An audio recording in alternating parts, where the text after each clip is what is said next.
So now we step into the realm of sales freaks closing methods. Now there's so many different kinds of terminologies that we can use, and we all say we know how to close. It's an old adage, and I'm sure you do. I'm just here to try to get you better at it, whether it be online, offline, face-to-face, over the phone. I want to help you move forward.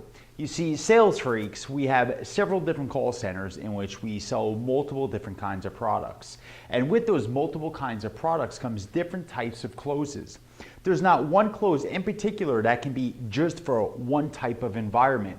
You see, yes, you are what your environment is, although others are not. You see, we all come from different breeds, right? Different races, different parts of the country, whatever it may be, we have a different train of thought. Now, our thought patterns will dictate the way that we purchase. Take somebody from Italy. What are their concerns from somebody from America? Well, it's going to be two totally different perspectives. And we have to remember, if you're just selling to a certain subset and you're not selling worldwide, yes, then we have to focus on that subset that you're concentrating on. But if you're focused on a worldwide product, take the internet, for instance, worldwide sales, well then we have to have different geographic concerns with the way that we ask for the sale. You see, the way you may ask for it in one part of the world may be offensive in a different part. So let's go ahead, let's look at some different closing techniques here just over the phone. More importantly, we're looking at closes. We have emotions, we have logic, and then we have why not to buy, right? Now, emotions base everything upon, is this for me? Do I want this? And then a logic comes with, okay, is this logical for me to purchase at this point? Is it financially feasible for me? And is it the right and appropriate time for me to make that buying decision? You see, what are closes? To name just a few, what we're going to get into, we have an order blank close. We have a voided check, we have a manager underwriter close, we have the hold close, we have the Expedia Travelocity close, and then we have the folded paper close. Now we could go on and probably list 1,000 more. I just wanted to focus on these first, get you fluid with them, get the blood moving, and then in later programs we're going to the more expansive versions. Now, people, go with the flow when you have an order blank close. Now I want you to close your eyes just for a minute and think about something. When you fill out a job application, what do they ask for? Name, address, phone number, right? Email address, date of birth, whole 9 yards. Now, when we fill out any other form, whether it be for a courthouse or whether it be for a ticket, or we go online to purchase something on Amazon or eBay, or for your own business, apply for a business license and or personal license. Everybody's always asking you for a name, address, phone number, date of birth, on and on and on and on and on. Why? Because they need it, right? Okay. Now, think about this. If we're so used to doing something, it becomes what to us? It becomes innate.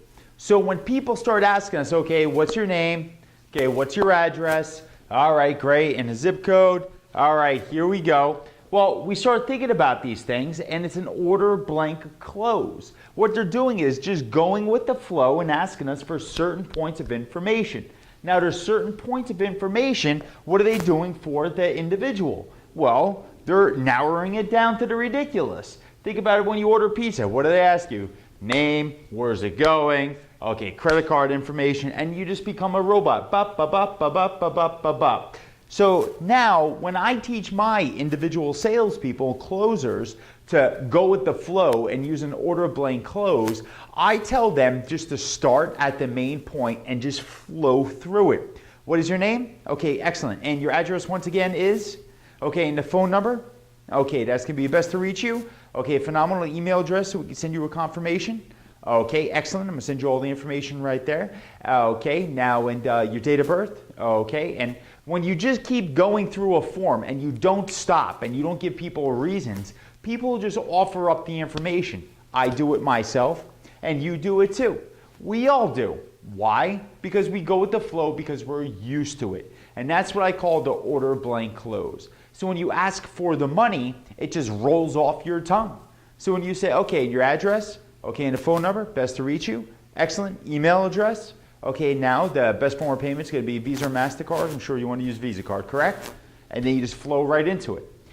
Now, that's the same thing as a pizza delivery place would do. Think about a 14-year-old to 17-year-old individual, right, picking up the phone at the local pizza shop, and they're better closers than most people when they become adults. Think about that. Why is that? Because there's no fear. There's no fear, and it's an assumption, right? So this is like an assumption close, but the newer version. Now, we all assume people are just going to give it to us because they called up, they want a pizza, right? Well, we're pitching our product to them. We should assume that they want the product. So what do? Well, we just ask them for the money. Okay, great. Now the Visa card's going to be, starting with the 4. Tell me when you're ready. And just go into like nothing's wrong, it's no big deal. I do this every day. And if you do it, people are more willing to give up the information because they don't feel like you're trying to close them. They feel like they were closed, and this is just something that's normal to them. Now, avoided check close is something I came up with a while back doing commodities. Now, avoided check close, you got to remember that people do not like to give money, right? We don't walk around with our pockets out. We walk around with our hands in our pockets saying, don't take my money, right? So we need a softer way to ask for the check, softer way to ask for the credit card and or just payment information, right? Social, banking, credit cards. It's always tough to ask for these things, isn't it? So if the order blank closed, it doesn't work, and they stop you going, whoa, whoa, whoa, what do you mean I have to pay for this? Okay, then we got to use our rebuttals and objection techniques, right?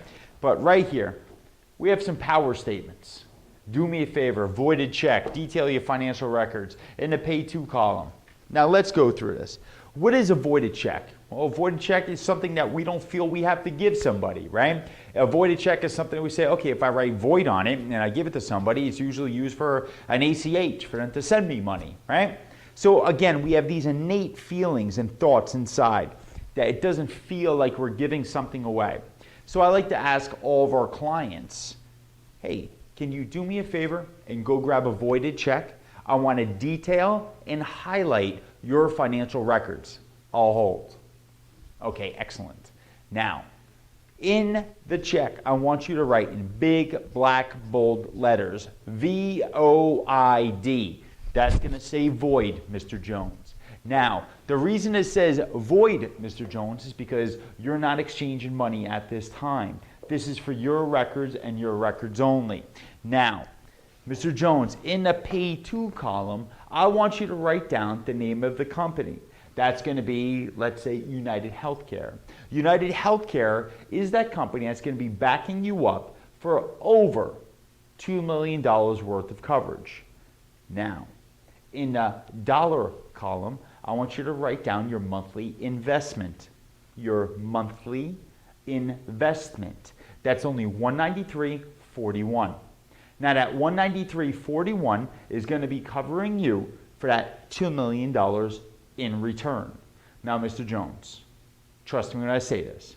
If you had to make an investment in the market of $193 for a return of $2 million with that company, United Healthcare, trust me when I say that would be a great choice. Am I right in saying that? Very sound investment. More importantly, in a memo section of the check, I want you to write down my name. My name is Michael Tobias. I will be the guy who's attached to your policy. I'm your personal liaison to the insurance industry. Consider me your interactive guide and brochure. More importantly, Mr. Jones, what I want you to do is flip the check right over and write down my 800 number. That's 866-555-5555. You can reach me at extension X. Now let me tell you this. No one's going to work harder for you, Mr. Jones. I work the hours of 9 a.m. to 9 p.m. Monday through Friday. Saturday from 10 to 6. Now, Mr. Jones, if you're unable to get me on the phone, I want you to remember you can speak to my valued customer service staff and or just wait and I'll get back to you immediately. I'm probably either on the other line and or on an appointment helping other individuals as I'm helping you. More importantly than that, Mr. Jones, flip the check right over underneath the memo section. I want you to read the first 9 digits from left to right. That would be what's called a routing number. Okay, and the next set of digits. Excellent. Now, Mr. Jones, the first month will be taken for financial consideration for the product that we have discussed. More importantly, the name, once again, is United Healthcare. I want to congratulate you on a wise decision. Then we move to our button up. You see, avoided check first. We're going to ask them to do us a favor. We're going to ask them for a voided check. Then we're going to ask them to write void on the check. Then in the pay to column, we're going to ask them to place the company that we are presenting them with, whether it be Ford Motor Company and or Chevy and or if it's a real estate, the real estate agency. Okay. Now in the pay to column, you write down the investment, how much the check will be. Always use investment. Do not say price. Do not say you have to pay. Don't ever say that. In the dollar column, I want you to write down your monthly investment.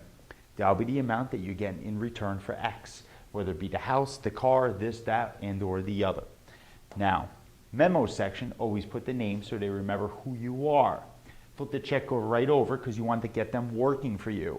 As soon as you get somebody working for you, guess what you're going to be able to do? Close them. So as soon as you can close them, they're going to remember your name. They're going to be able to call you back. You're going to tell them how hard you're going to work for them. Flip the check over, and then you're going to let them flow, just like the order blank close, right into the numbers. More importantly, that's the order blank close mixed into the check close.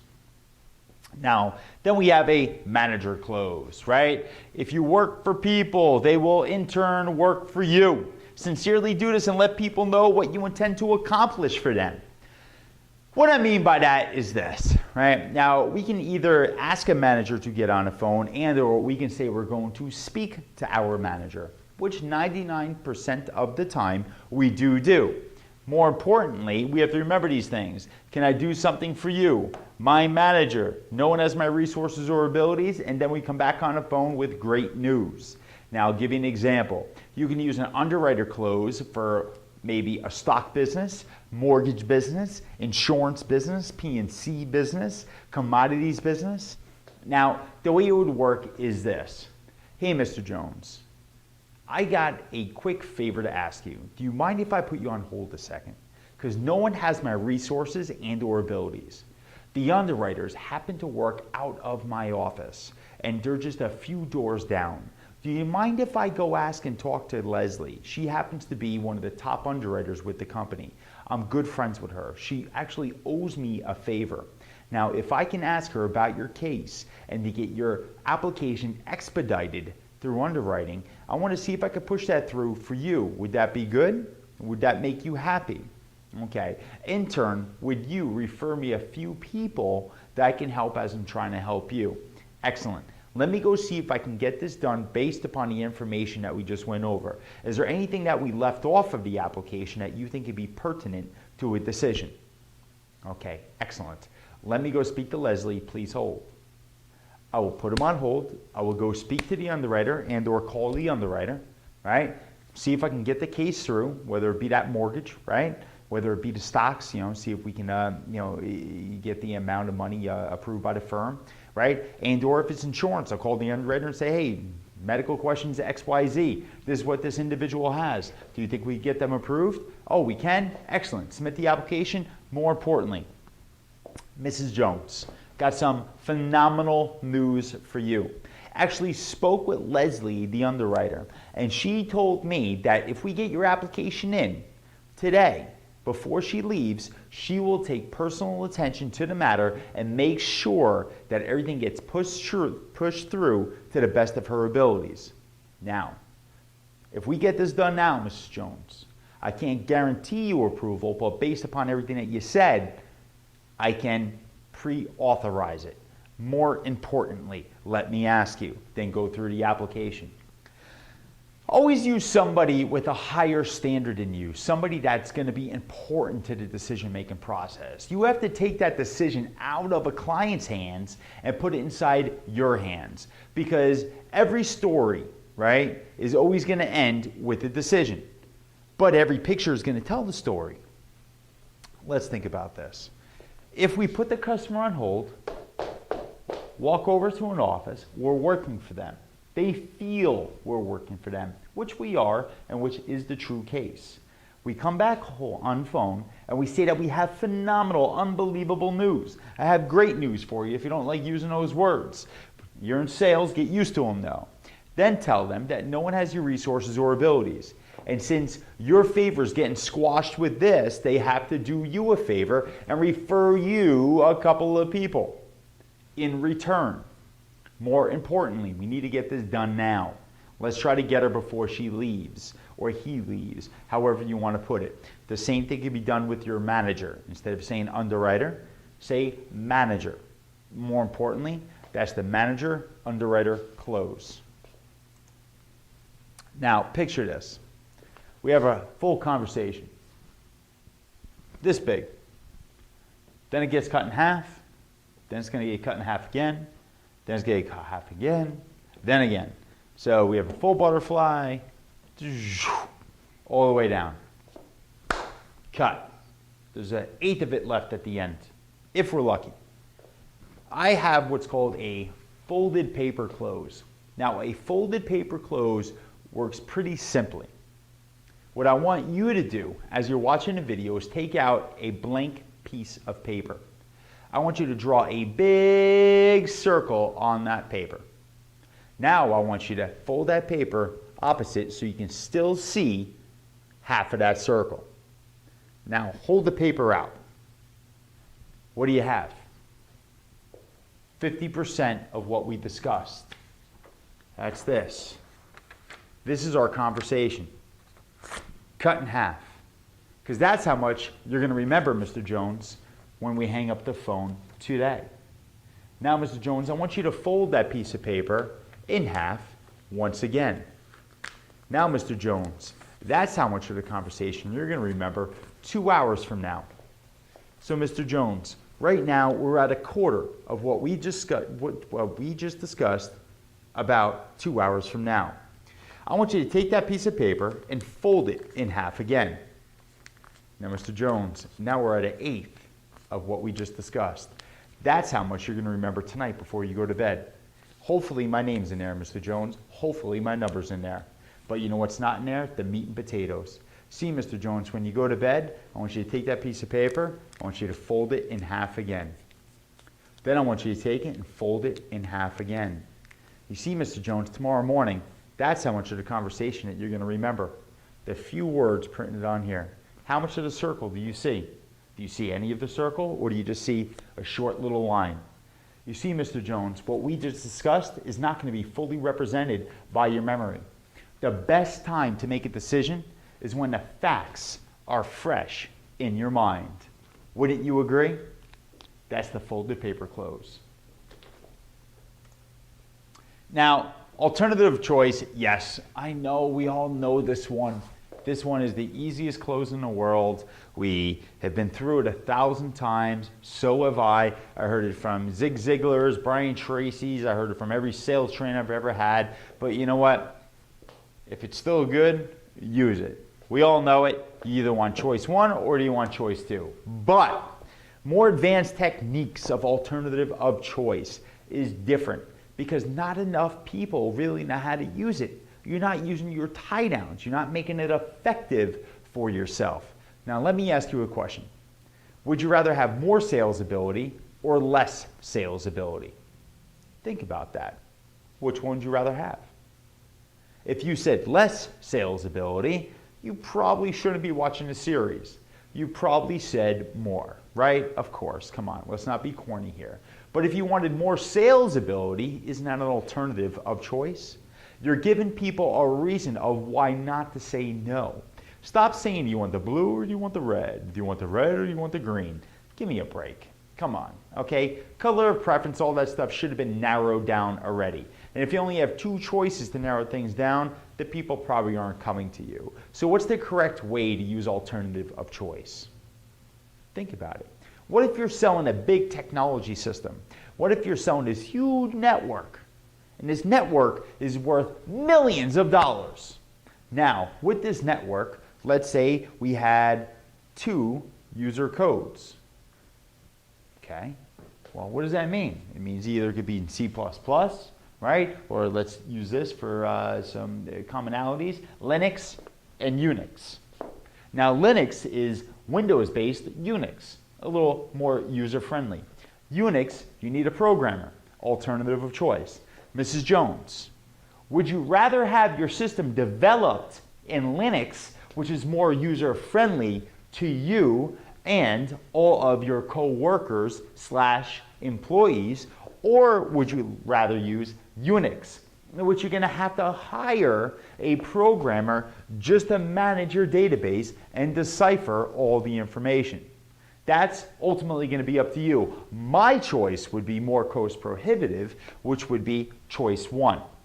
Now I'm sure you're just like me, that we're both concerned about usability and about cost. Am I right in saying that? Of course.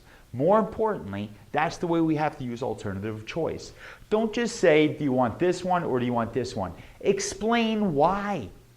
You have to explain why, but don't just explain why, give them a reason. Here's why I would buy this, here's why you should buy that. And if you don't explain why, you're shooting yourself in the foot. More importantly, let's take it over for an insurance sale. Mrs. Jones, now I need you to understand something. There's going to be different plans at different prices. The one that's going to best fit your needs is going to be the one that I pick or you pick, or that we meet in the middle. What I mean by that is this. We have a $5,000 deductible and we have a $2,500 deductible. My preference for all of my elite clientele, they usually go with a $2,500 deductible with an accidental rider built in. This way we can wipe away all their out-of-pocket. God forbid if an accident does happen and they wind up going to the doctor and or the hospital. You see, Mrs. Jones, with a $5,000 deductible, can we get an accidental rider? Absolutely. But if an accident doesn't happen, you're out $5,000. Now that's a lot of money to come out of pocket for a product that's supposed to protect it. Am I right in saying that? So which one do you think is going to be better? The $2,500 or the $5,000? Explain things that you want in a way that's going to get people to understand where you're coming from. That's going to get them to go, well, I wouldn't want that if you just told me that. I wouldn't want that if you tell me I have to pay $5,000. I'd rather have this one, $2,500 with that $2,500 accident. Remember that. That's how you can upsell a premium, and that's how you can downgrade a lower premium. Mrs. Jones, a lot of other individuals, uneducated agents, they will represent choice 2. They're going to want to put you in that because they're trying to slam you into a product to make a quick commission. They're doing a price war with you. But that price war is going to end up murdering your pocketbook because, yes, it looks good now, but it won't look good later.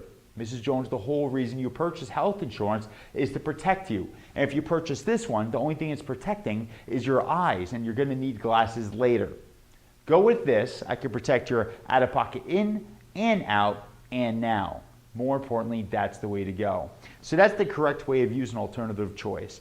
Think of a few ways inside your business that you can use alternative choice. On websites, think of it.